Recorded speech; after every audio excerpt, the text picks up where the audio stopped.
তো আমরা অলরেডি খেতে বসে গেছি। আপনারা এখানে দেখতে পাচ্ছেন যে খাবার গরুর মাংস, যেটা খুবই তরতাজা গরুর মাংস। আপনাদেরকে একটু ভেঙে দেখাই।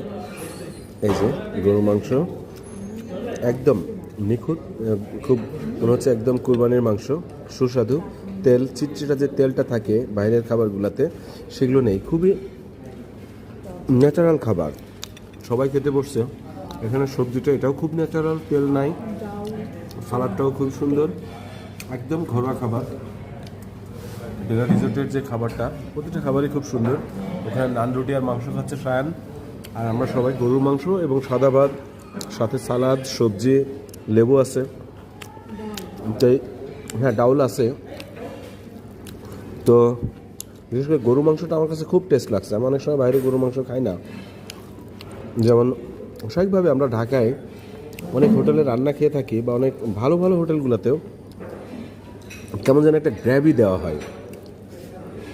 তো গ্র্যাভিটার টেস্টটা একদমই বাজে লাগে। এখন পুরান গ্র্যাভি দেয় না, কীভাবে তৈরি করে আমি ঠিক জানি না। তবে আসলে এ ধরনের খাবার আমার মনে হয় না যে কতটুকু স্বাস্থ্য উপকারিতা আছে। তো রিসোর্টকে অনেক অনেক ধন্যবাদ। তাদের যে ন্যাচারাল বাংলা খাবারটা সেটাও খুব সুন্দর। আর ভাতের এই চাউলটা, আপনাদের এটা কি চাউল ভাইয়া এটা? হ্যাঁ, আচ্ছা। আর আমরা এখানে যে চাউলের যে ভাতটা খাচ্ছি, এটা চিনি গুঁড়া একটা চাউল, খুবই টেস্ট এবং সুস্বাদু, মানে যেটা বলে সুগন্ধি চাউল যেটা।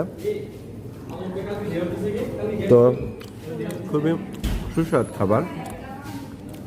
তো আমরা খাবার শেষ করব কিছুক্ষণের মধ্যে। এখন বাজে রাত অলরেডি 10:30টার পরে।